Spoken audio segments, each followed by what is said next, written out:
Abraham has passed on. His son Isaac is left in his stead. The Lord comes to Isaac and tells him, because of your father and the covenant I made with him, you shall be blessed the same way. Isaac has children.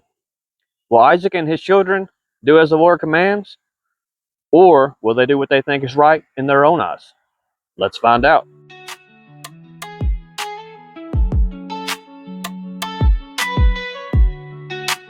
Hey there, everybody. Welcome back to Tally Talks Bible. I want to start this out with saying thank everybody so much for all the prayers that were sent out for my wife with her recovery from the surgery, and just bearing with me with not being able to keep up with posting videos because I was working overtime to try to help make extra money for her being off work. So again, thank you for all the support. My family really appreciates it, and I can't thank everybody enough for just checking in on us, sending prayers our way. It means the world to me and my family. I'm going to go ahead and we're going to pick back up where we left off. Where I left off, Abraham had just passed on, and now his son Isaac is left there in his stead. So I'm going to pick up, and it's going to start talking about Isaac's sons to start out. And this is going to be chapter 25, verse 19. And it begins, "This is the account of the family line of Abraham's son Isaac.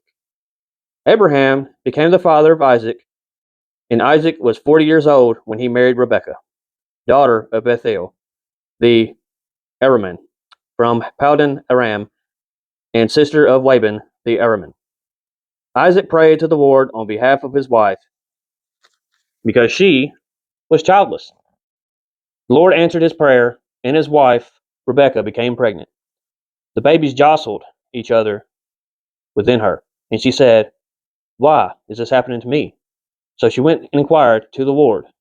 The Lord said to her, 'Two nations are in your womb, and two peoples from within you will be separated. One people will be stronger than the other, and the older will serve the younger.'"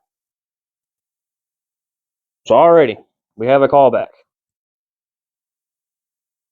Same situation that was happening with Sarah and Abraham. They were childless. They had no children of their own. They messed up and did what they did to Hagar to try to take matters into their own hands and have a child that way instead of listening to the Lord. So we read this and we can, say, well, hey, here Isaac is. He's doing the right thing. He's like praying to the Lord, hey, my wife is childless. We're ready to start a family, have kids. So he prays to the Lord. And the Lord answers him. So instead of taking, matters into his own hands, he puts his faith in the Lord, and the Lord, follows through and gives him what he promises. So continuing on, when the time came for her to give birth, there were twin boys in her womb. The first two come out was red, and his whole body was like a hairy garment, so they named him Esau. After this, his brother came out with his hand grasping Esau's heel, so he was named Jacob. Isaac was 60 years old when Rebekah gave birth to them. So Esau basically just means red or hairy. It means hairy. So he was named for his appearance when he came out, as well as Jacob, because Jacob in there was grabbing his heel, which Jacob, the name is supposed to mean one who follows. So that's why he was named Jacob. So continuing on, the boys grew up, and Esau became a skillful hunter, a man of the open country, while Jacob was content to stay at home among the tents.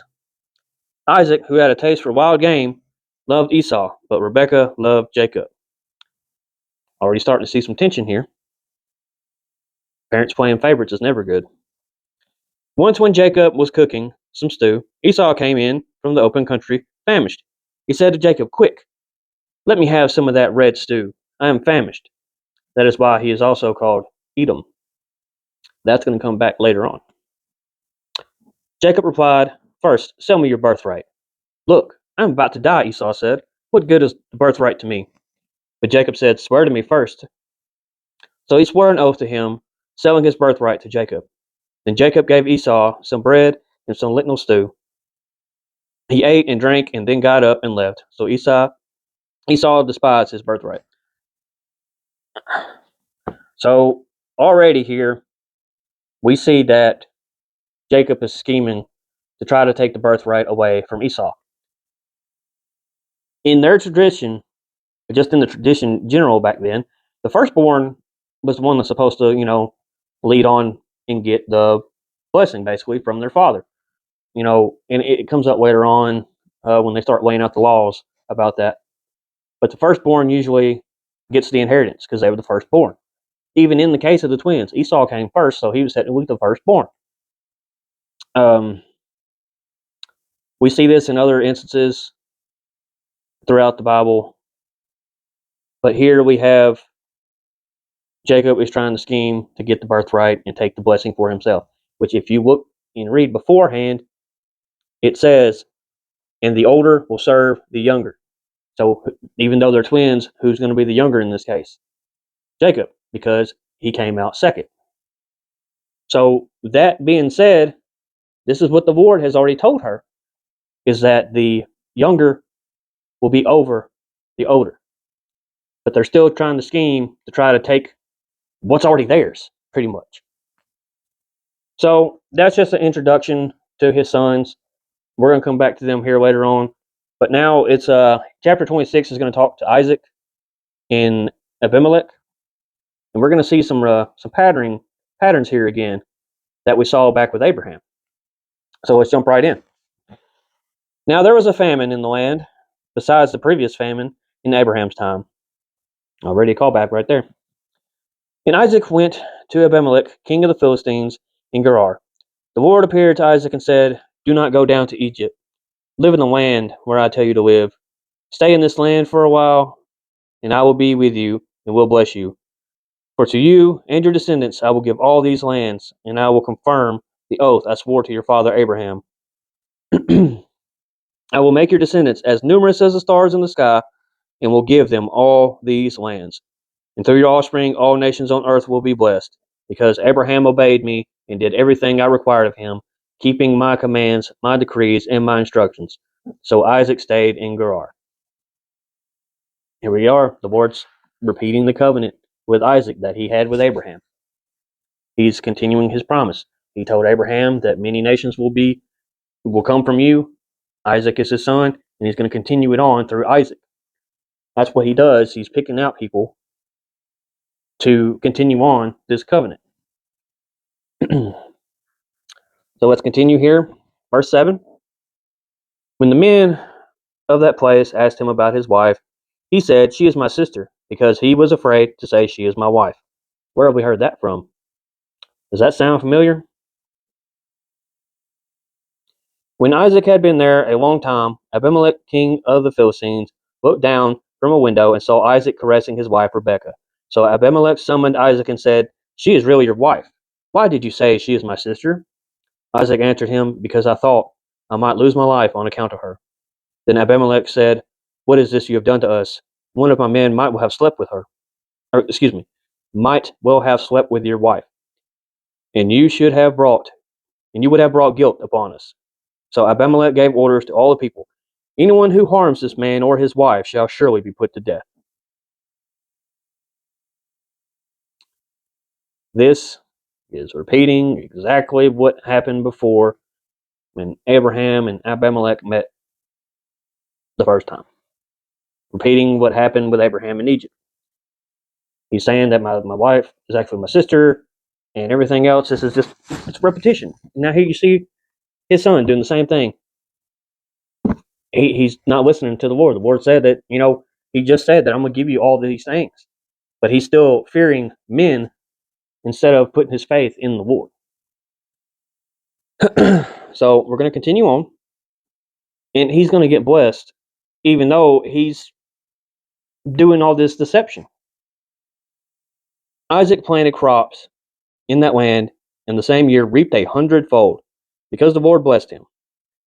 The man became rich, and his wealth continued to grow until he became very wealthy. He had so many flocks and herds and servants that the Philistines envied him. So all the wells that his father's servants had dug in the time of his father Abraham, the Philistines stopped up, filling them with earth. Then Abimelech said to Isaac, "Move away from us. You have become too powerful for us." So Isaac moved away from there and encamped in the valley of Gerar, where he settled. Isaac reopened the wells that had been dug in the time of his father Abraham, which the Philistines had stopped up after Abraham died. And he gave them the same name his father had given them. Isaac's servants dug in the valley and discovered a well of fresh water there. But the herders of Gerar quarreled with those of Isaac and said, "The water is ours." So he named the well Isaac, because they disputed with him. Then they dug another well, but they quarreled over that one also. So he named it Sitnah. He moved on from there and dug another well, and no one quarreled over it. He named it Rehoboth, saying, "Now the Lord has given us room, and we will flourish in the land." From there he went up to Beersheba. That night the Lord appeared to him and said, "I am the God of your father Abraham. Do not be afraid, for I am with you. I will bless you and will increase the number of your descendants for the sake of my servant Abraham." Again, we see him moving around, having disputes. Can we think about another like dispute that may have happened with Abraham and certain somebody? This is a kind of a callback to when Abraham and Lot had grew so great together that they didn't have enough room, so they had to separate. And then all the wells were stopped up by the Philistines because they thought that they weren't being used anymore because Abraham had passed away. And now here the Lord has come to Isaac telling him that everything I was given to your father Abraham will be yours. So we're going to continue on here. Isaac built an altar there and called on the name of the Lord. There he pitched his tent, and there his servants dug a well. Meanwhile, Abimelech had come to him from Gerar with Ahuzzath, his personal advisor, and Phicol, the commander of his forces. Isaac asked them, "Why have you come to me, since you were hostile to me and sent me away?" They answered, "We saw clearly that the Lord was with you. So we said, there ought to be a sworn agreement between us and you. Let us make a treaty with you, that you will do us no harm, just as we did not harm you, but always treated you well and sent you away peacefully. And now you are blessed by the Lord." Isaac then made a feast for them, and they ate and drank. Early the next morning, the men swore an oath to each other. Then Isaac sent them on their way, and they went away peacefully. That day, Isaac's servants came and told him the well that they had dug. They said, "We found water." He called it Sheba, and to this day, the name of the town has been Beersheba. So we now know that Isaac is blessed just like Abraham was blessed. Everything that the Lord was telling Abraham, he's now telling Isaac, because the covenant is continuing on from Abraham to Isaac, and it's going to keep going. This next chapter, we're going to jump back in, and it's going to talk about Jacob and Esau again. And I'm going to finish this chapter up here, and then I'm going to close it out from there.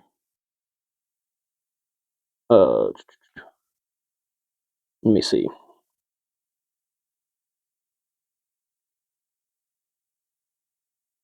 Okay. I'm going to read this in part of chapter 28.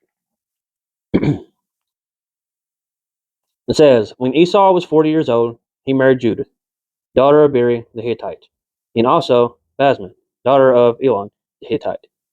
They were a source of grief to Isaac and Rebekah." So we're already starting out that Esau is causing trouble for his parents.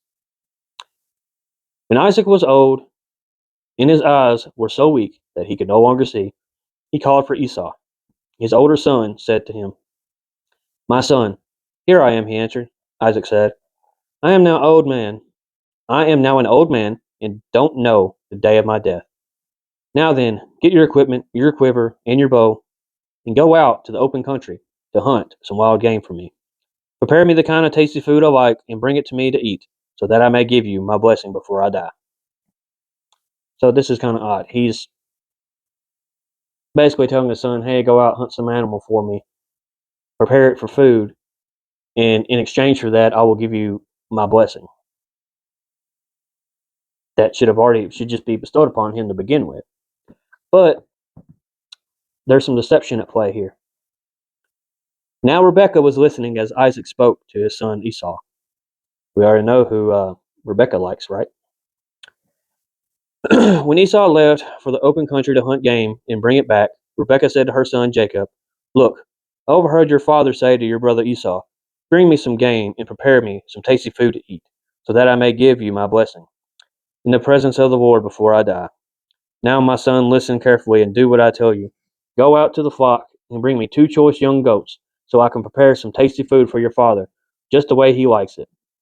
Then take it to your father to eat, so that he may give you his blessing before he dies." So now Esau is out on the hunt. Rebekah and Jacob are now conspiring to take the blessing that's supposed to be bestowed upon Esau away. Let's continue on and see how this unfolds. Jacob said to Rebekah his mother, "But my brother Esau is a hairy man, while I have smooth skin. What if my father touches me? I would appear to be tricking him, and would bring down a curse on myself rather than a blessing." His mother said to him, "My son, let the curse fall on me. Just do what I say. Go and get them for me." I'm pause here for a second. And this to me is just a little callback. Can we think of another instance where maybe a wife was getting food for her husband? This is a callback to the Eden story, when food, or the fruit of the tree of good and evil, was given to Adam from his wife Eve. They're doing what they think is right to do. They think this is the best thing. This is what they can do for their interest. The Lord is all around them. They already know that they're blessed. Even Rebekah knows the Lord spoke to her and told her that the younger will be over the older. The older will serve the younger brother. So she'd already know that Jacob is going to be receiving a blessing. But instead, she fears that Esau will get the blessing instead of Jacob. So now she's taking things into her own hands, similar, just like how when Abraham and Hagar, they took things in their own hands, or Abraham and Sarah took things in their own hands and used Hagar to get what they want. So now they're over here deceiving Isaac to get what they want for Jacob. I'm going to continue on. So he went and got them, brought them to his mother, and she prepared some tasty food, just the way his father liked it. Then Rebekah took the best clothes of Esau, her older son, which she had in the house, and put them on her younger son Jacob. She also covered his hands and his smooth parts of his neck with goat skin. Then she handed to her son Jacob the tasty food, the bread that she had made. He went to his father and said, "My father." "Yes, my son," he answered. "Who is it?" Jacob said to his father, "I am Esau, your firstborn. I have done as you told me. Please sit up and eat some of my game, so that you may give me your blessing." Isaac asked his son, "How did you find it so quickly, my son?" "The Lord your God gave me success," he replied. Mm. Then Isaac said to Jacob, "Come near so I can touch you, my son, to know whether you really are my son Esau or not." So Isaac sees, doesn't see because he can't see, but he feels like something's up. Something's not right. Jacob went close to his father, Isaac, who touched him and said, "The voice is the voice of Jacob, but the hands are the hands of Esau." He did not recognize him, for his hands were hairy like those of his brother Esau. So he proceeded to bless him. "Are you really my son Esau?" he asked. "I am," he replied. Then he said, "My son, bring me some of your game to eat, so that I may give you my blessing." Jacob brought it to him, and he ate. And he brought some wine, and he drank. Then his father Isaac said to him, "Come here, my son, and kiss me." So he went to him and kissed him. When Isaac caught the smell of his clothes, he blessed him and said, "Ah, the smell of my son is like the smell of a field that the Lord has blessed. May God give you heaven's dew and earth's riches, and abundance of grain and new wine. May nations serve you and people bow down to you. Be Lord over your brother, and may the sons of your mother bow down to you. May those who curse you be cursed, and those who bless you be blessed." After Isaac finished blessing him, and Jacob has scarcely left his father's presence, his brother Esau came in from hunting. He too prepared some tasty food and brought it to his father. Then he said to him, "My father, please sit up and eat some of my game, so that you may give your blessing, so that you may give me your blessing." His father Isaac asked him, "Who are you?" I am your son, he answered, your firstborn Esau. Isaac trembled violently and said, who was it then that hunted game and brought it to me? I ate it just before you came, and I blessed him, and indeed he will be blessed. When Esau heard this, when Esau heard his father's words, he burst out with a loud and bitter cry and said to his father, bless me too, my father. But he said, your brother came deceitfully and took your blessing.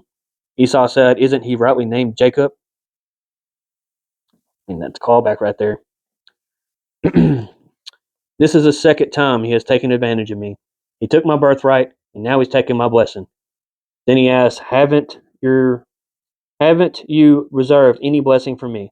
Isaac answered Esau, I have made him lord over you, and have made all his relatives his servants, and I have sustained him with grain and new wine, so that so what can I possibly do for you, my son? Esau said to his father, Father, do you have only one blessing, my father? Bless me too, my father. Then Esau wept aloud. His father Isaac answered him, your dwelling will be away from the earth's riches, away from the dew of heaven above. You will live by the sword, and you will serve your brother. But when you grow restless, you will throw his yoke from off his neck. So, with that being said, he's saying that you will serve him, but when the time comes, you're going to kill him. Is basically what's, you're going to get your revenge. So, that being said, it says here that Esau held a grudge against Jacob because of the blessing his father had given him. He said to himself, days of mourning for my father are near, then I will kill my brother Jacob. When Rebekah was told what her older son Esau had said, she sent for her younger son Jacob and said to him, your brother Esau is planning to avenge himself by killing you. Now then, my son, do what I say. Flee at once to my brother Laban in Haran. Stay with him for a while until your brother's fury subsides. When your brother is no longer angry with you and forgets what you did to him, I'll send word for you to come back from there. Why should I lose both of you in one day? Then Rebekah said to Isaac, I'm disgusted with living because of these Hittite women. If Jacob takes a wife from among the women of this land, from Hittite women like these, my life will not be worth living.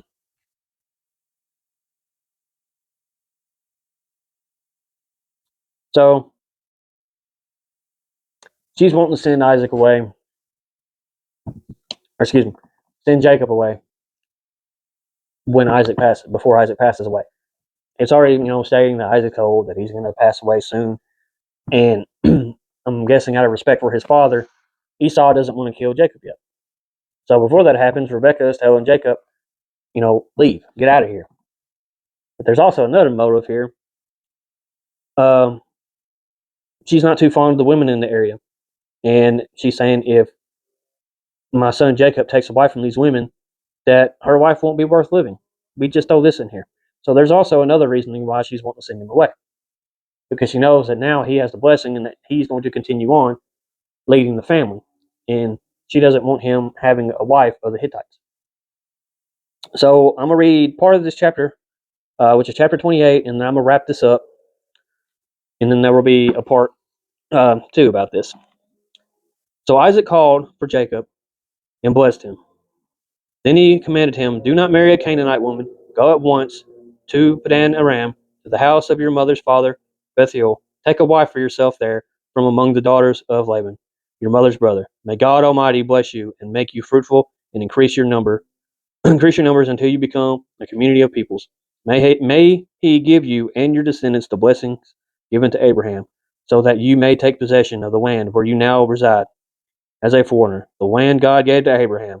Then Isaac sent Jacob on his way, and he went to Padan Aram to Laban, son of Bethuel in Aramean, the brother of Rebekah, who was the mother of Jacob and Esau.